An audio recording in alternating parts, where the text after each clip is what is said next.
I want to tell you a story with my next guest. For 10 years, a local independent news website has been running on the whiff of a hint of the smell of an oily rag.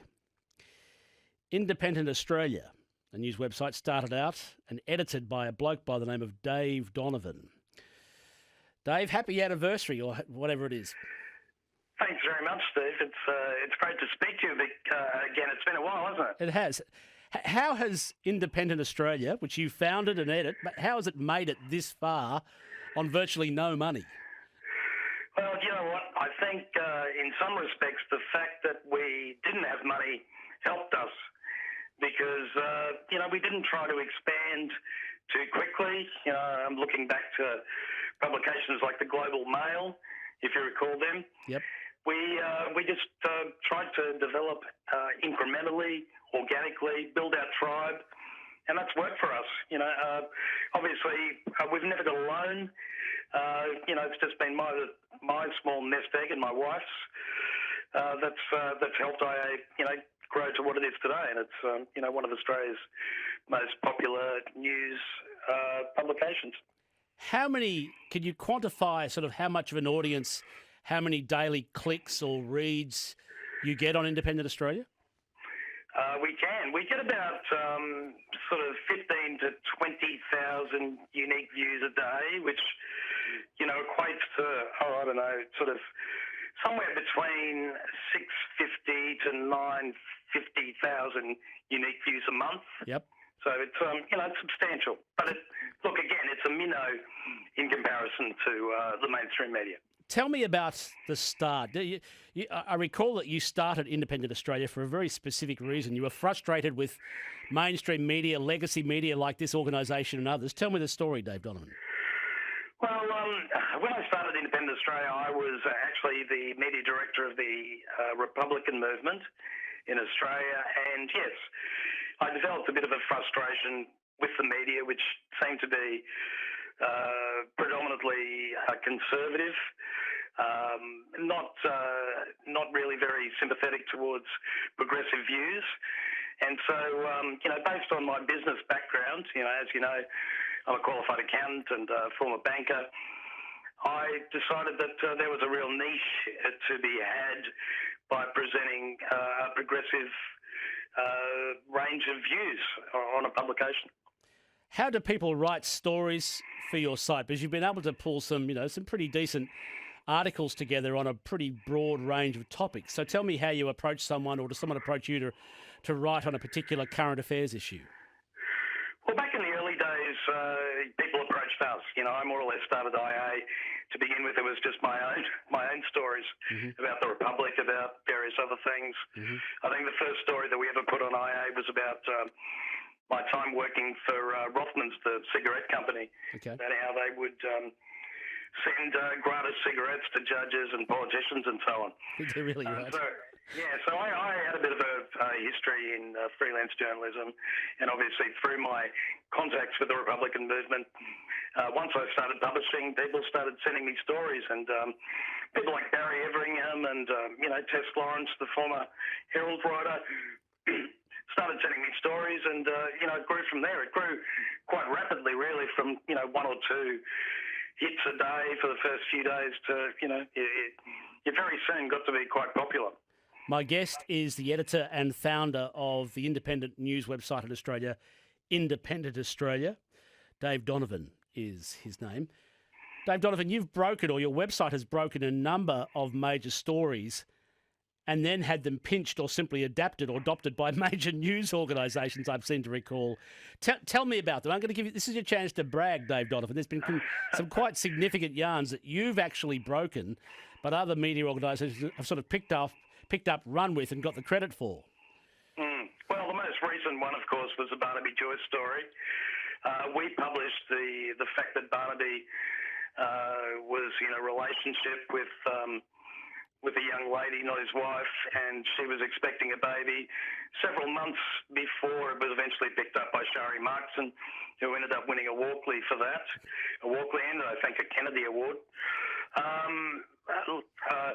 I'll add that though I've been nominated for one award for my journalism, I'm I'm a non-award-winning journalist. As You and me both. Really? Yep.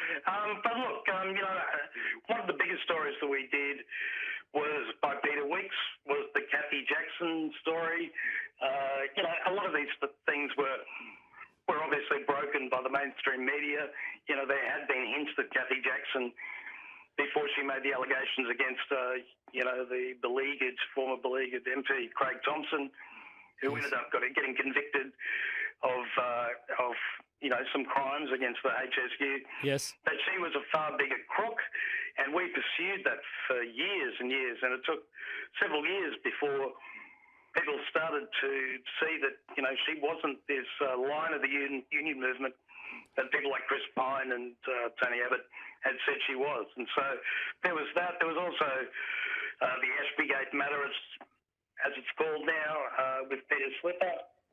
I recall that really your news organisation really pursued the other side of the story, or other side of the coin, if you like, in the Peter Slipper matter quite vigorously, and actually ended up producing a very interesting book on the subject. We did.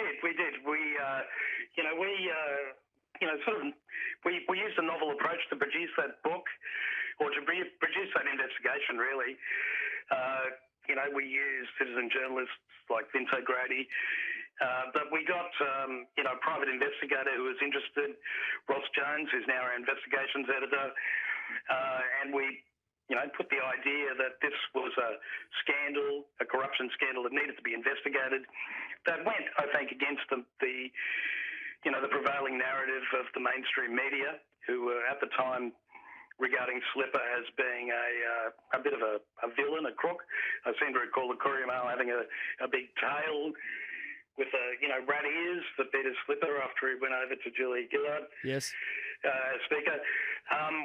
To present the other side, as you said, and so we raised about $55,000 through crowdfunding, just from ordinary everyday people who, saw like us that there was a story that wasn't really getting told by the mainstream media, and that's really been our credo since we started, to tell the stories that the mainstream media either avoid or perhaps even intentionally avoid. 7 to 6 News at 6. My guest is Dave Donovan, the editor and founder of the website Independent Australia. It's an Australian news website. Dave Donovan is based here in Queensland. This is the ABC.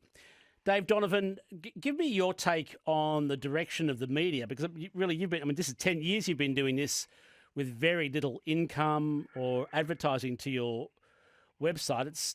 There's a lot of discussion about whether or not your model is the model of the future for journalists that don't want to earn good money but do actually want to tell good stories. How do you see it, Dave Donovan? Look, when we started out Independent Australia, there was a million blogs, progressive blogs, but there was, basically just the mainstream media online that were getting all the hits. That's all entirely changed now.